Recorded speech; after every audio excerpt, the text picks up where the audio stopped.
And for the next poem, I have a little riddle for you. Is we ting, but we borrow it? Is we joy, but it could nick?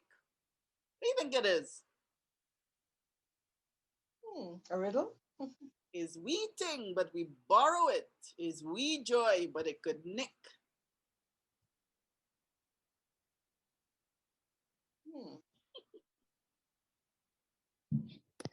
And I'll give you a big hint. It's something we introduced in the, or something we covered in the last webinar. Something that came up in the last webinar.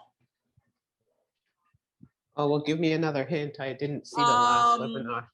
It is a Chinese invention, but it's a big thing in Tobago at Christmas time. Yeah. It is okay, let me play this for you. They sail, they float, they soar.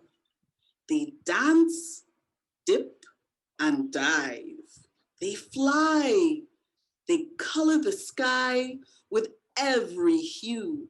They do a merry dance for me and you. There are big ones and small ones. Yes, and kite. Some can do tricks. Some can even get up to mischief. But they were made to make magic in the air. So, Bev, well, I should explain. The reason why I'm including this is because I have family in Tobago, and my Tobago family was telling me that only recently, so I grew up not knowing this, interestingly enough, Tobago and Trinidad have different, slight, for Trinidad, kite flying season is in April.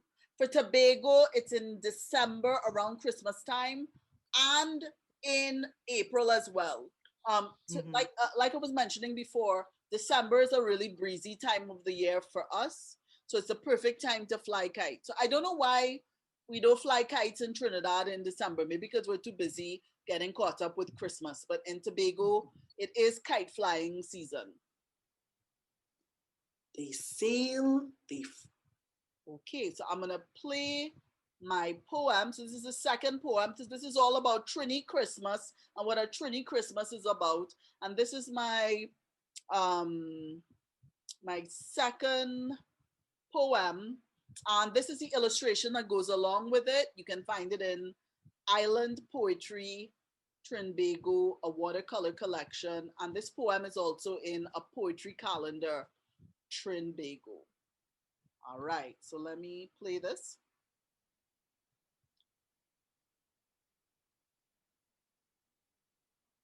Kite flying. I'm racing the wind on a breezy day. No, it's not March, and it's certainly not May. It's the perfect month for flying kites. When April breeze blows and the sun golden shines. My little friend dances a merry dance, now dipping and diving, now a squiggle curve prance. Like a paper rainbow, showering color galore, as the wind roars away, my kite floats and soars. So of course, April was mentioned in that poem because at the time I didn't know that Tobago had a December tradition with kite flying, right? But for Trinidad is April, same thing, but different month in Tobago. But apparently Tobago, they have double joy because it's in December and April for them, flying kite. All right. Kite flying. Whoops. Right, so here we see another painting from that book where you can see this guy flying well, the shape of that kite, anybody remember from last time or just generally know? What kind of kite is this? A mud bull? Yeah, mud bull. Mud bull kite. And that the reason why it's called mud bull is because when they send it up in the air, and I think they're made of some kind of material that makes a lot of noise. So when they send it up in the air, it sounds like a mad bull rushing somebody. Oh, okay. I was wondering. All right. And this is something I forgot to mention in my last webinar. So I'm so glad that I can bring it up now. This is the word for kite. This portion on top is this, right? I know it looks a little different here, but these two things that almost look like eyes, that represents bamboo. And this word here represents pull or struggle.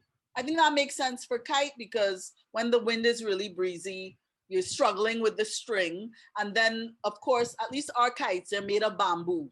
Like the frame is made of bamboo. But this here is what I forgot to tell you the last time. This is a Chinese word for kite or zither, and it's pronounced zheng, zheng, which sounds to me like the chong of Chicky Chong. So I feel that's where we got chong from zheng, the Chinese. Probably, Trinidadians like to make fun of people, so they probably heard the Chinese saying zheng and decided they would call a kite a Chicky Chong, not understanding that the correct pronunciation is actually zheng. So I thought I would just include that in this webinar and let you know that. All right. Any comments about that? No? All right. Thank you. All right. So that's the word for kite.